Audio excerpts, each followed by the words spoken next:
Thursday.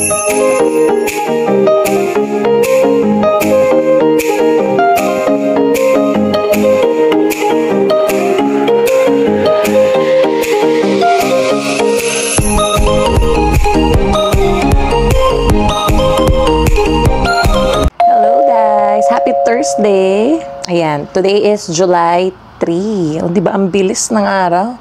July 3 na, natapos na yung isang buwan ng June. And natapos na rin yung kalahati ng taon. Diba? Ilang months na lang, Pasko na naman. Time check, 5:59 p.m. Ayan, andito na kami sa bahay. Kanina pa ako nakauwi, guys. Andito lang kami ni Hailey. Nung binanggit yung pangalan ko, gano'n, nagpapakyut. Ayan na yung ating batang makulit. Hindi ako nakapag-vlog kahapon, guys, pero magkukwento ako sa inyo ng mga nangyari kahapon. Ayan. Say hi to the guys first. Say hi to the guys. Gulo-gulo ng buhok ng batang to. Say hi to the guys. Say hi. Hi, guys. Katingin lang. Hi, guys! Ayan. Back to work tayo ng Wednesday, guys. Kasi, diba, nag-Canada Day ng Tuesday. So, ayan. Normal na araw lang naman sa work. And then, pag uwi ko nga is, meron akong 5:30 p.m. na driving lessons kay Kuya Chris. Medyo na-late pa nga ako ng uwi kahapon kasi tinulungan ko pa yung cowork ko. Mga nakauwi na ako ng bahay, mga 5:15. And then, nadatnan ko si Harold, kumakain nga siya ng munggo. Kasi nga, ang ulam namin kahapon, munggo. Tapos, merong, yung lahok niya is yung parang patatim. So, ayan, first time na yun gawin. Shout out kay Mama Nida kasi last time daw nag-video call sila, yun daw yung lutong ulam ni Mama. So, ginaya ni Harold. Ayun. And then, yun din yung lunch ko kanina. Sarap na sarap ako. Di, ayun na nga. So, para may 15 minutes pa ako bago bumaba at sunduin ako ni Kuya Chris. Nakapagpalit pa ako ng mabilisan. Tapos, sumubo na nga ako kay Harold. Sabi ko, pahingi kahit mga 2 subo dahil wala pa akong merienda. Tapos, mag-driving lessons na ako. And hindi ko pa alam kung 1 hour kami or 1.5 or 2 hours pa nga kami. So, nagbaon lang din ako ng tubig. Di, ayun na nga, pagbaba ko ng building, ando na si Kuya Chris, mga 5 minutes before mag 5:30. And meron pang nangyaring di inaasahan din sa work kasi tumawag yung mga boss ko. Parang, basta may nangyari sa work, guys, na medyo nag-worry din ako. Pero hindi naman ako bumalik ng work. Hinayaan na nila ako. So, ayun. Ayun, nag-lessons kami ni Kuya Chris. Siguro wala pa yata kaming 20 minutes. May nangyari sa amin, guys. Patawid kami ng Richmond. Lagpasan ko na yung bridge ng Richmond. Tapos, highway na yan, freeway na yan sa baba. Pupunta kami, basta somewhere Richmond, sabi ni Kuya Chris. Ang nangyari, sabi niya sa akin, mag-signal ako sa right kasi nga mag-change lane ako. Nag-signal ako and then syempre chinek ko muna yung mirrors and everything, shoulder check. Sabi ko may sasakyan too close.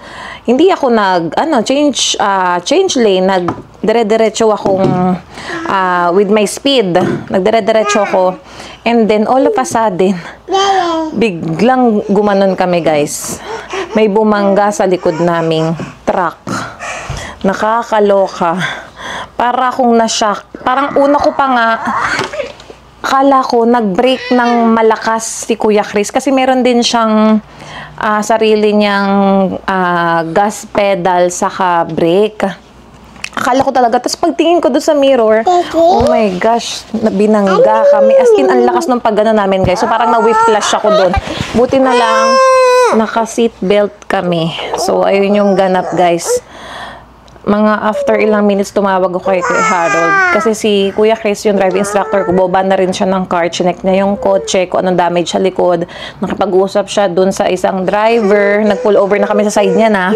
Tapos nagpalitan na sila ng driver's license nila. Tapos kinuha din ni Kuya Chris yung number. Kasi yung mga insurance daw nila ang bahala. So, ayun, meron pa nga kaming witness kasi meron din na-pull over na parang traffic enforcer na puti. Sabi nga dun sa driver na isang bumangga sa amin, "You're too close." Kaya kami binangga sa likod. And, ayun, hindi nakadahilan si kuya. Ay, nakakaloka lang talaga. Kasi tinatanong pa nga yata ni Kuya Chris kung ilan daw dapat yung safe distance mo pag ganyan sa mga freeway. And yung parang 4x4 truck nga niya, guys, is rental car lang yun. Hindi niya sariling kotse. So, ayun. Hinatid na ako ni Kuya Chris dito sa bahay. Hindi na kami natuloy sa driving lessons ko. And sabi niya sa akin, i-report na nga niya sa ICBC nangyari. If ever tawagan daw ako, ayun. Ikwento ko lang yung nangyari. Ganyan, nagka-driving lesson na kami. I have my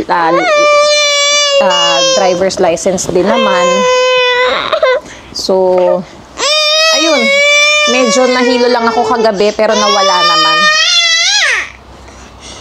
Ayun na nga, guys. I-watch out ko na nga lang daw kung sasakit pa yung leeg ko kasi pwede naman ako maisama ni Kuya Chris dun sa insurance niya. Dahil insured naman kami dun sa kotse niya. Ako na student and siya na instructor.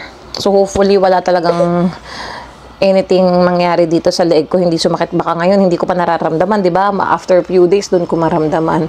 So, ayan, covered naman. And sa work ko din naman, meron kami, if ever, ite-therapy. So, ayan, first time nangyari, sobra pa. Para akong na-shock. Tinawagan ko si Harold. Nung sabi nga niya, susunduin ba kita dyan? Ano kailangan niya? Sabi ko, that's okay. Ihahatid naman ako sa bahay ni Kuya Chris. So, ayun yung nangyari sa amin, guys. Hindi na ako nakapag-vlog kahapon nung pag-uwi.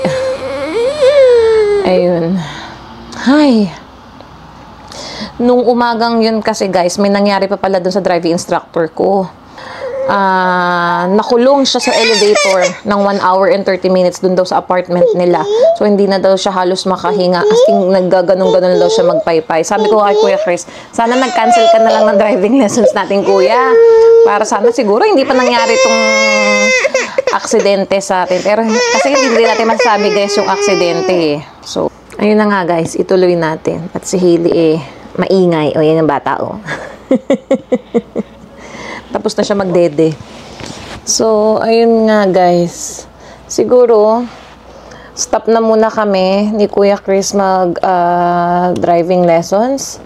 Kasi baka mag-EI daw muna siya. Siyempre, ito lang yung full-time work din niya. Kung idadalhin sa kasa yung car niya, hindi namin alam kung 1 month, ilang weeks bago magawa yung sasakyan niya. Kasi pati yung trunk niya sa likod, hindi na masara. Nasira din yata yung pinakala kasi kahapon, nung may kinuha siya doon sa trunk niya, tinatry na niyang isara. Ayaw, ilang beses na niyang sinara. Ayaw talaga. So, buti may tali siya.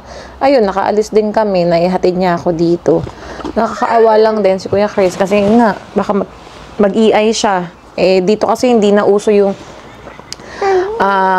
kakasuhan mo yung driver na nakabangga sa'yo, tas yung babayaran ka or maglo-lawyer kayo. Yung parang no fault policy na dito sa BC, guys. So, ayun. So, hopefully, okay naman. Wala ding maramdaman sa katawan si Kuya Chris. Yan. Kasi ito lang talaga yung full-time niyang trabaho. Ay, sus, Hailey. A few moments later. Guys, pakit na yung bibili ng sunshade ni Harold. $15. Ayan na siguro. Wait lang. Ayan na, guys. Oh, $15. Nabenta din ni Harold eh. Yan. Kumikita sa marketplace. Oh, diba? Eto, guys. Oh. Progress ng ating paggagawa ng mango sticker rice. So, ayan. Naka 10 minutes na yan. And then, kailangan ko lang let it aside daw for 45 minutes again. Then, pwede na yan. Nakagawa rin ako ng sauce niya. So, ayan na yan. And, ang ulam namin, ano to, Mama? Ginisang ampalaya. Saka ginisang upo. Aabot na yan hanggang bukas. O baka umabot pa nga hanggang weekend to, guys. Kasi bukas, After work, diretso na kami sa birthday party. Yan. Birthday ni Tito Jojo. So, diretso na kami dun. Yan ang aming ulam and aking dessert na ginagawa. Hello guys! Happy Friday! And today is June 4. Time check, 6:19 p.m. On the way na kami sa birthday party. Dito yan sa Burnaby. Medyo na traffic lang kami. And happy 4th of July sa mga taga-US. O, diba? Holiday sa kanila. Sa atin naman tapos na ang Canada Day. Magandang weather guys, mainit. Ilang degrees pa? Hindi ko makita dito sa ano ni Harold eh. Ayun, 23 degrees. Yeah, natapos na din ang ating 4 days of work. It's time na magpahinga at gumala ng weekends. Nag-book ako ng Sunday namin tour sa isang cruise ship. Libre lang guys, sa North Van. Puntahan natin yun, Hana. Nakatami sinend ka sa'yo. Ayan. First time yun. 12 to 1 yung slot namin eh. Ayan, 3 minutes na lang pala kami. Doon na kami sa location. Turn left onto Gilmore Avenue. C to River Bikeway. See you guys later. Nice dress. Ba, pretty naman. Pretty baby. Ay, sis. Pretty baby. Grabe, nalito ako. Dito. Huh? Yung may bowling something, nakakalito yung building na to. Ah, dito na. Dito na, Han. Ito na. Dito. Yung number 4 na to. Oh, here. Wala, tumagos lang din pala tayo. Ito. Yan. Ito na yung may swimming pool. Ang dami, grabe. Amenities nila dito. Oh. Pool and change room. Ayan, meron pa yan, Han. Oh. Bowling. Grabe. Dito daw tumatambay sila Arya at Tita eh. Ayan yung pool nila. No? Ano? 2,950 daw. 2 bedroom. Ayan. Bowling nga dito guys. So, dyan tayo kaliwa. Yung party area nila.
sabay-sabay kami lahat bababa sa parking. Sabay-sabay maliligaw. Papunta, nakakalito tong building nila dito, guys. Yan, oh. Sarap mag-swimming, oh. Hailey. Hindi yan. Hindi, masarap mag-swimming pag ganyang warm yung tubig. Pero pag dito ka nakatira, matatamad. Matatamo nga. Tayo nga sa gym, tinatamad eh. Yan, scan me for self-check-in and damage reporting. Bowling room yun. Ang dami nila dito amenities, no? Gym. What else? Ayan na. Ayan na po ang umpisa ng pagkaligaw.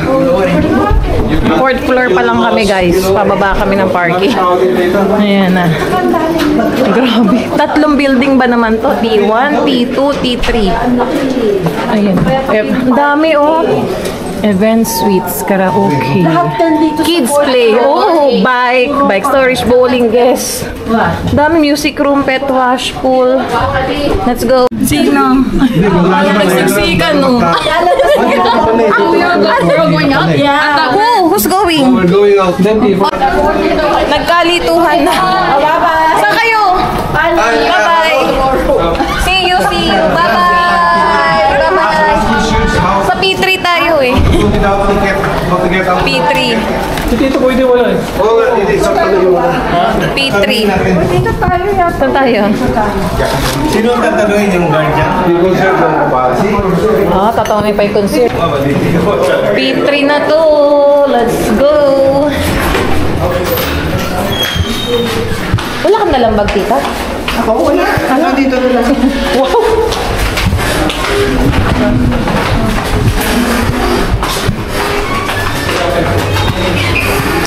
Sige, labas. Labas. Ayan na. Mga bit-bit, oh. Mga may sharon.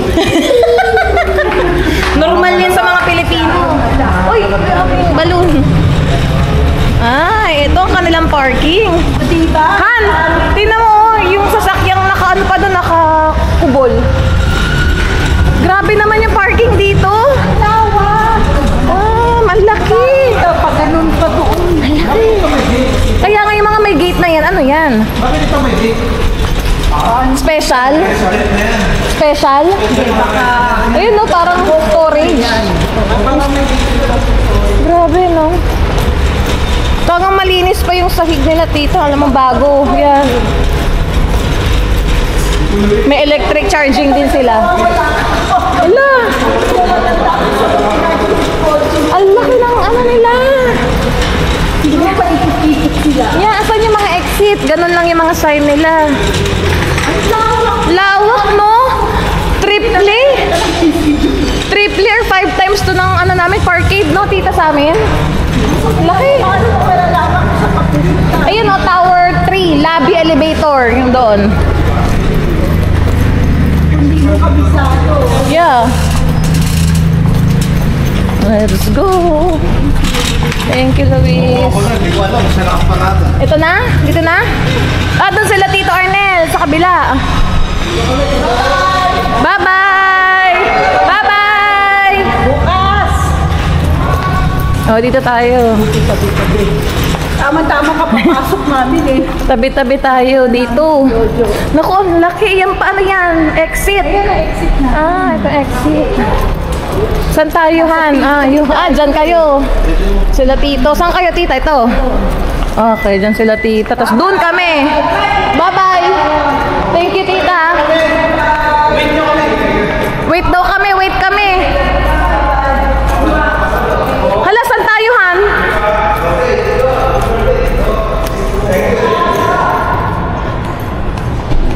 Ayun pa pala kami.